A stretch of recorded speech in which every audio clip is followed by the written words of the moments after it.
Сайн байцгаана хүн үзэгчтэй. Өнөөдөр орой манай дефакто нэвтрүүлгийн зочноор Чех улсын гадаад харилцааны сайд, дид ерөнхий сайд ноён Шварценберг оролцож байна. Ноён Карел Шварценберг бүгд найрамдах Чех улсын тэргүүн шадар сайд бөгөөд гадаад хэргийн сайд 1937 оны 12 дугаар сарын 10-нд Параг хотод төрсөн. 1948 онд албадлагаараа гэр бүлээрээ Австри улс руу явсан. 1957 онд Вен, Мюнхен, Грац хотуудын их сургуулиудад хууль, ойн аж ахуйн чиглэлүүдээр суралцж 1965 оноос хойш Австри болон Бавар дахь гэр бүлийн эд хөрөнгийг хариуцсан авсан.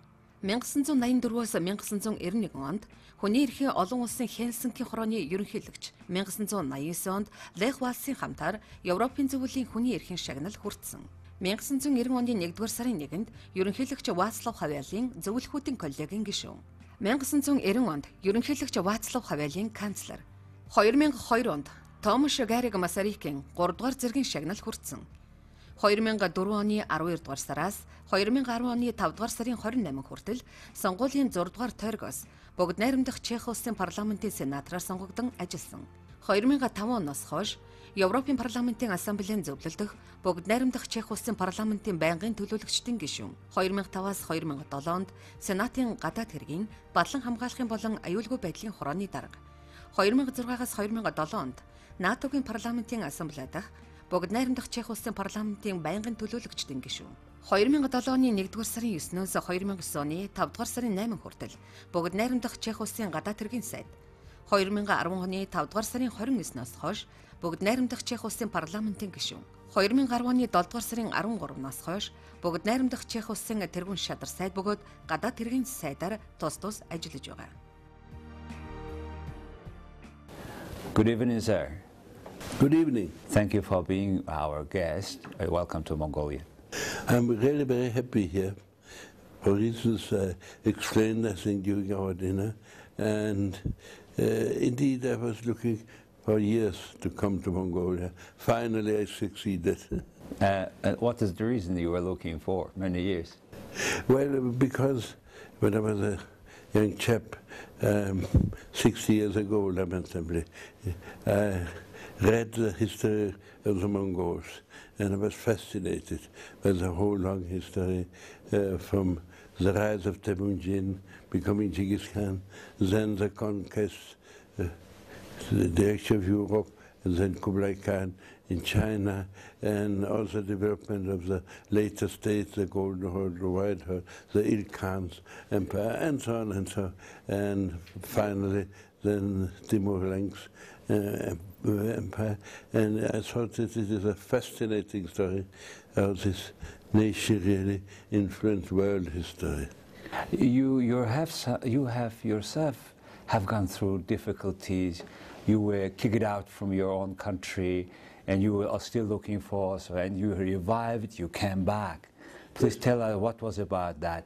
Well, you see, it was the greatest miracle of my life, because I left my country when I was 11 years old, and then 40 years living neighboring Austria, very pleasantly, no problems in it.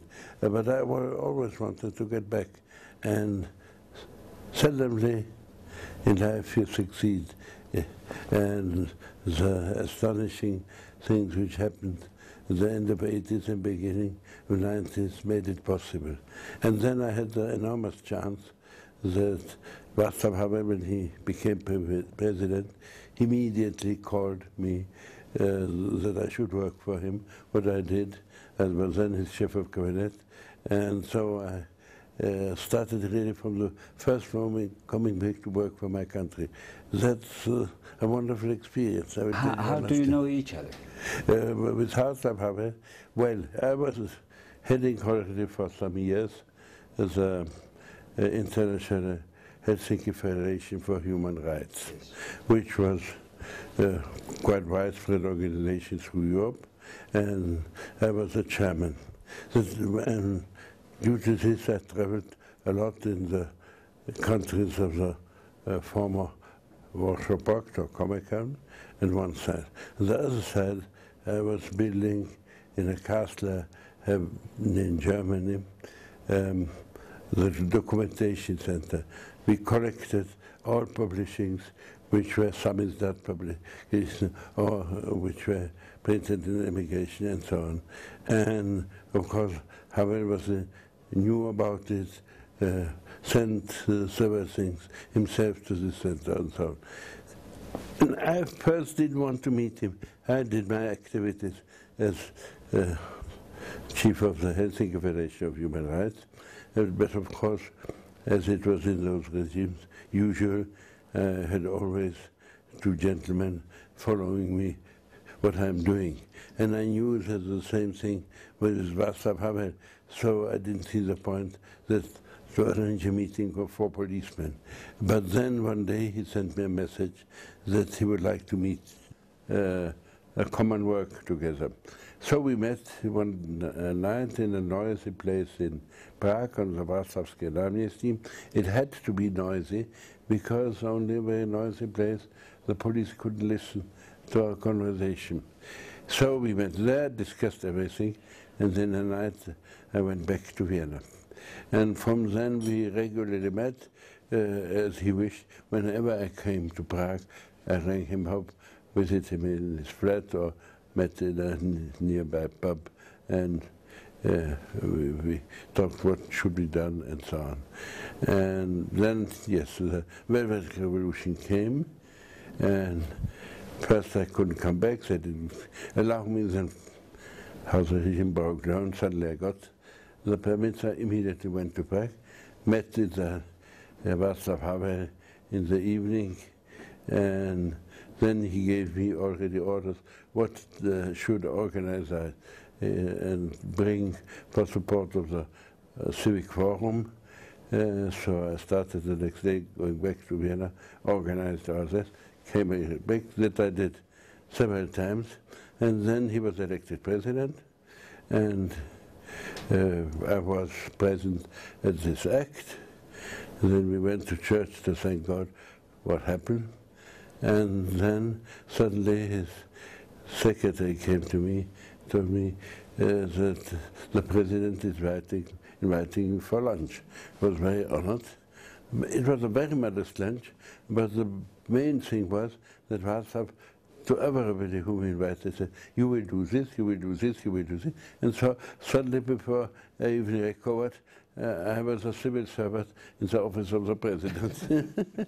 It looks like you have strongly believed that you will come back to your country back, and the previous system will be restored. Well, to be honest, I didn't really believe it, because let's not forget, Soviet Union, the communist system, looked very strong. And then, when the regimes were dilapidating and the day of perestroika arrived, I was thinking maybe one day I could rent some small house, a chata, you know, this expression still, nearby to my native place, to Warwick, and spend there some weeks going around in the countryside and seeing all the old places. And then suddenly everything, there was an implosion of the empire and everything has changed.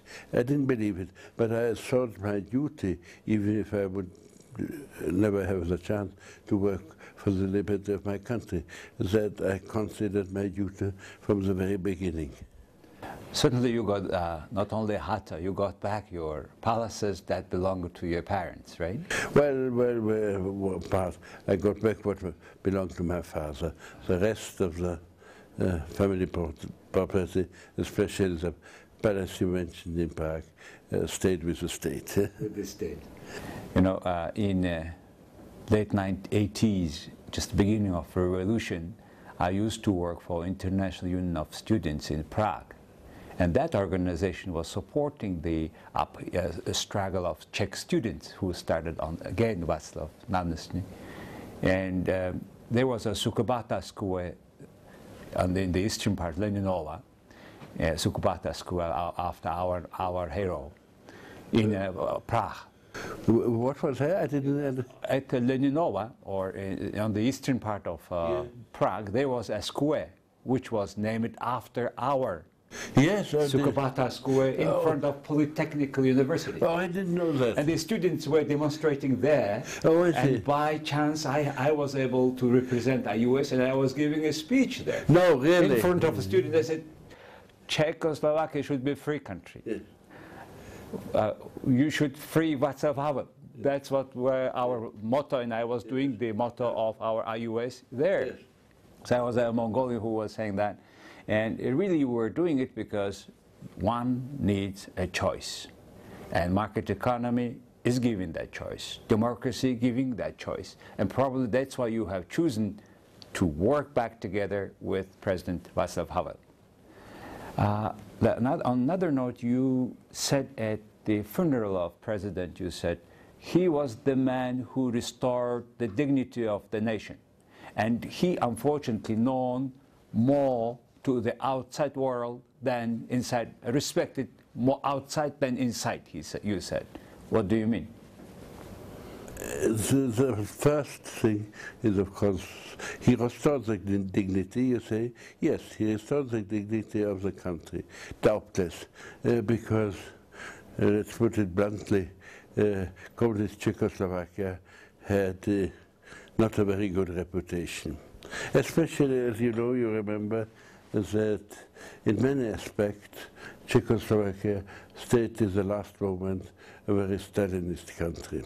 I mean, I remember that was 88 when the first restaurant, which was private, was open. Of course, the man who was running it was working for the secret police. Nevertheless, it was a sensation, first time a private restaurant, whereas in Budapest, in Warsaw, and other places, it was already fired, and there were more free conditions in both countries, as I visited them regularly. No, he restored the dignity of the country. That, he had an enormous reputation abroad, but of course, as any politician, if you are a longer time in politics in one country, you get into the quarrels and you have your enemies, and that's quite natural. And so, of course, some people didn't like Václav Havel, especially not his successor, who fought till the end of the life of Václav, and even now against the Václav Havel's ideas. They had exactly opposite ideas about it. So, of course, he has critics in the country. Nevertheless, if you saw his burial maybe in television, there you saw really a nation in grief. You have been a foreign minister of the Republic for quite some time, and now you are serving in that position. What is a good day to be a foreign minister of your country? Well, what is a good thing about it? That from time to time, really, you can achieve something for your country. For example? Be it in security affairs, be it in economic affairs, culture, whatever. And of course, it's an important part of this job to keep friendships alive. For instance, in Mongolia, thanks God, we have very good relations, independent of the regimes which were in power. There were a lot of, not only you, but there were a lot of other Mongol students in Czechoslovakia, the Czech Republic, and still are studying. Lots of people of Czechoslovakia came here working as geologists and so on and so on. And the Mongols are very popular between their student colleagues still today in Prague. So we have really very good relations, and thank God we have achieved something together. For instance, the geological map, what is under the soil, was done lately by Czechs, and it's now for the economic progress of Mongolia enormously important. We cannot comprehend all geological map achievement without geologists from Czechoslovakia. That was an important thing. And there are several friends of mine, younger, went to Mongolia, and they came all enchanted back. They love it. And there's some kind of understanding between our nations. What do you think about today's wonderful relations? How do you see it tomorrow? What can we improve better? Well, I do think that both countries have enormous chances in their cooperation. For instance, I looked around here in Ulaanbaatar and saw the explosion of the town, which is growing nearly with each hour. New buildings added, and it's going in the countryside. Yes. But of course, this has quite considerable environmental dangers, especially for the water under the soil. Yes. And as we had the same problems, and we solved it, so we have a great experience in it.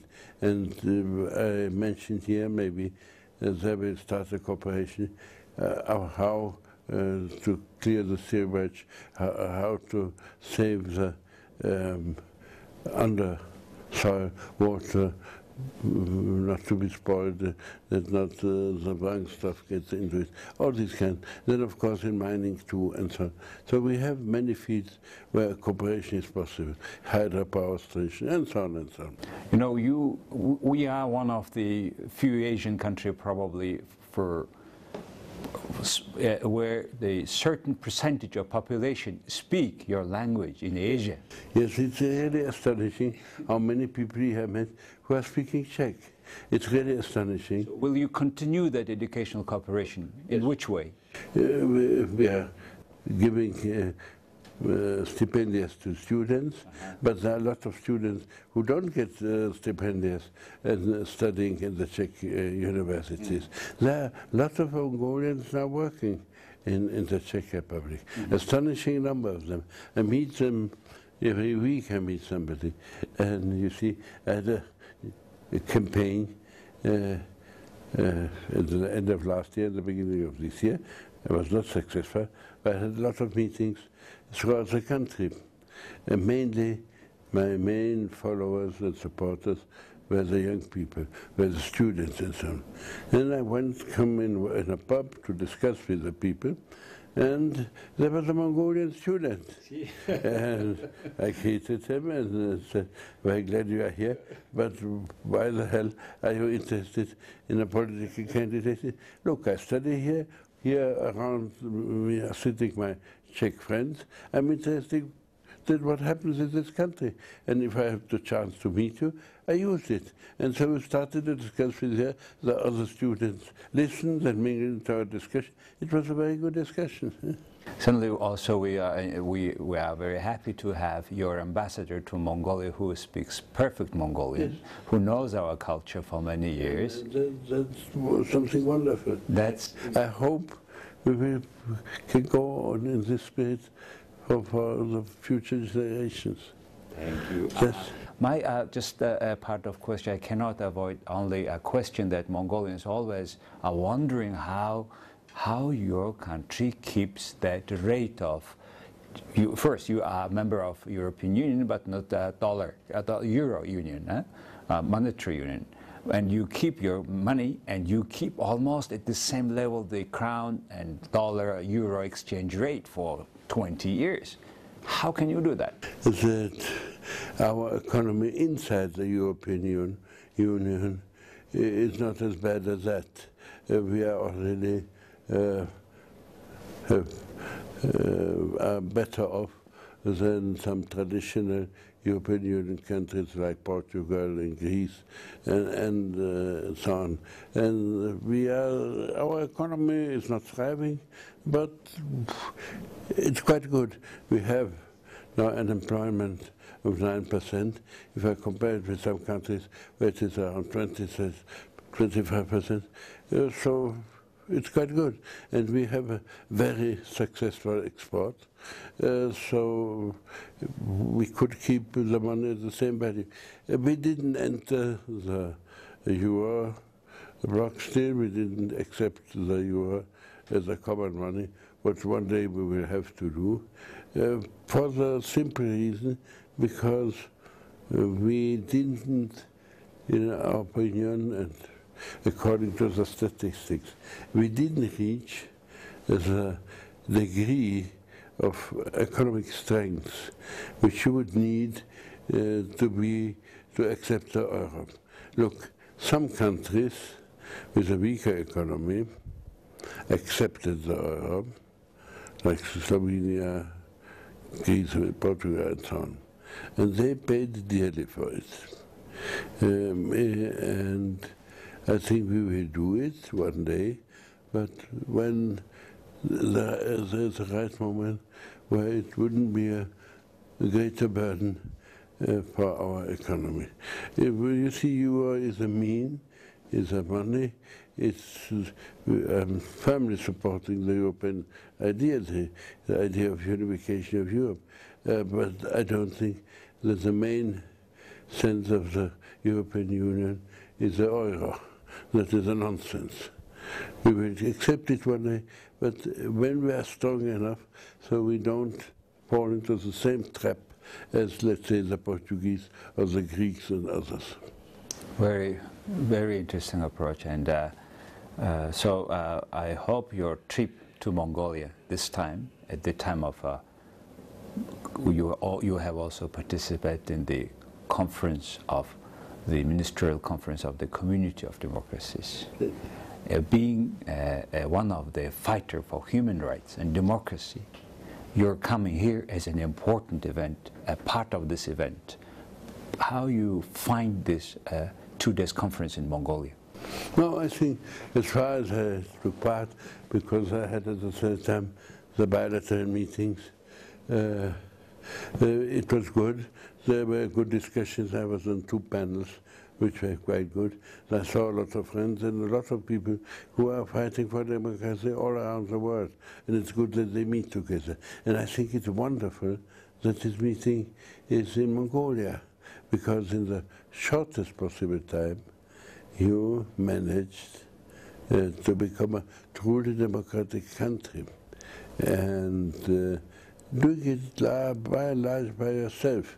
Not that it was so much help by outside. And this, in spite of the fact that your 2 great neighbors are not really supporters of the democratic idea. And I do think the Mongols achieved a lot. I mean, neighbor who is really a democratic country.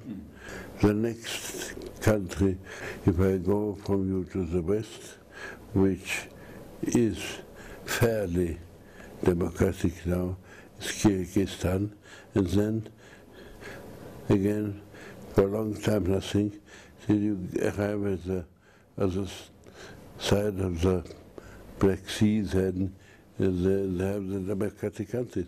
So I do think what the Mongols succeeded, and they did it by themselves. They didn't have substantial help from outside. Is really astonishing. Your Excellency, thank you very much for being our guest. It was a pleasure. And I hope you come again to Prague. Thank you very much. It was a pleasure. Thank you.